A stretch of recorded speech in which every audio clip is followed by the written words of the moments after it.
Managed IT contracts can be confusing because every IT company includes different services and refers to similar services differently. Part of this is by design, and part of this is because that's just the way the industry is. Let's review some of the core services and help you to determine what your quote or your bill includes. Let's start with Help Desk. Help Desk is one of the core services of managed IT support. The details of Help Desk can be quite different. The first and most important question is whether or not it includes unlimited off-site and on-site support. We've seen some agreements that at first glance appear to be all-inclusive, only to find out that it billed for any time applied to the agreement. The second major difference that we have seen is SLA and response time. An SLA can include comfortably a 4-hour response time, but a 4-hour response time to a phone call into the help desk can seem like an eternity. Just because the SLA includes a 4-hour response time does not necessarily mean you'll always get close to a 4-hour response. Hopefully that response is far less than that in most cases. Email security. So email security at the very least includes a spam filter and malicious attachment filtering. It probably includes some phishing protection as well, although all those features can be a bit muddied. To some extent, they're one and the same. Additionally, Microsoft Office 365 has some of that built in, so there isn't necessarily a third party required for some of this. But related to email security, DNS records are very important. SPF and DKIM and DMARC are all important settings to protect the reputation of the sending party and to protect the users from receiving email that appears to be from inside the organization but is not. So before we go any further, we should invite you to watch our other videos that we cover important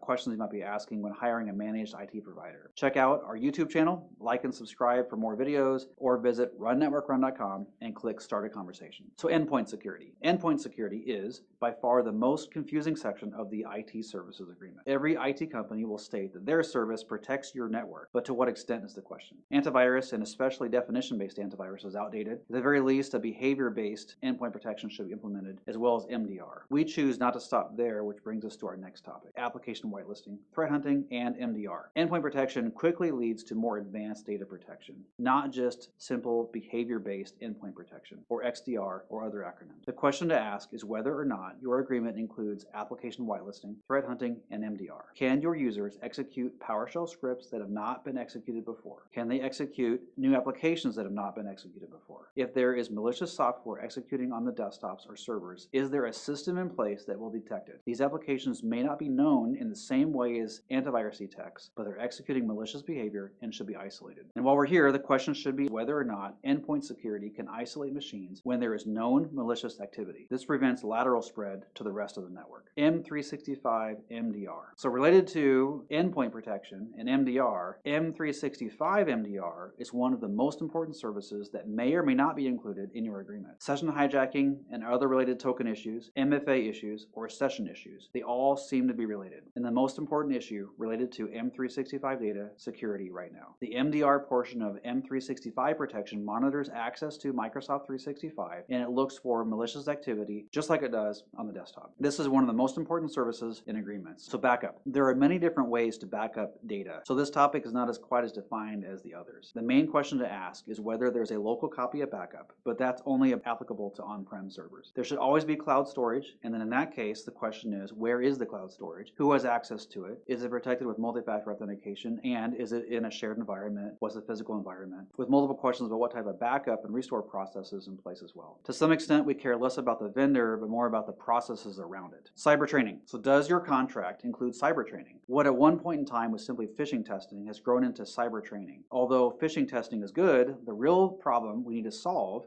is cyber training for users. Are regularly giving cyber training to your users included? And then go one step further. Do you need once per year 30-minute sessions on specific sessions related to your industry or your organization? Is your IT company willing to be able to do that? Managed firewall. The managed firewall can be addressed in multiple ways. Some companies sell their firewall and services and then maintain the firewall. Others will do a combination of selling the services on a monthly basis, but also selling the firewall on a one-time basis. Hardware as a service rolls all this into a monthly cost. The goals for managed firewall are continuous updates as needed, hardware refreshes needed, policies in place to maintain best practices and efficient changes where needed. A firewall is something that is important, but not necessarily high profile like some of the other core services. For some additional more specific items you might see offered or included, these services may not apply to all users, which is why they're not part of our core offering. A SIM, for example. A SIM, or security, information, and event management, collects logs from all different devices and aggregates them into a monitoring system that can either proactively or reactively put together a timeline of events. In a proactive situation, it can associate login events and other activity to identify malicious activity. In a reactive event, maybe in the case of a compromise, it can identify the source of the incident and determine spread throughout the system. A SIEM is variable in price, and because of the number of devices that could involve, it varies greatly for every network. Again, this service is typically not part of the core offering. It does not apply to every company and should be considered if you want to do everything possible to protect the network. SASE, spelled S-A-S-E. SASE is a secure access service edge and is replacing VPN at a very fast but refreshing rate. VPN, and especially SSL VPN, is a massive target by threat actors. SSL VPN is basically a website opened up directly to the firewall, and vulnerabilities in the firewall could be potentially exploited, allowing access to the threat actor to the entire network. SASE does not necessarily help all users, but in the case of remote access, remote workers, it's a huge security improvement to the environment, as well as a huge efficiency gain for those users. So like some of the other additional offerings, this service may not be included in the core, but should be discussed if you want to do everything possible to have an efficient, secure access to the network while working remotely. M365.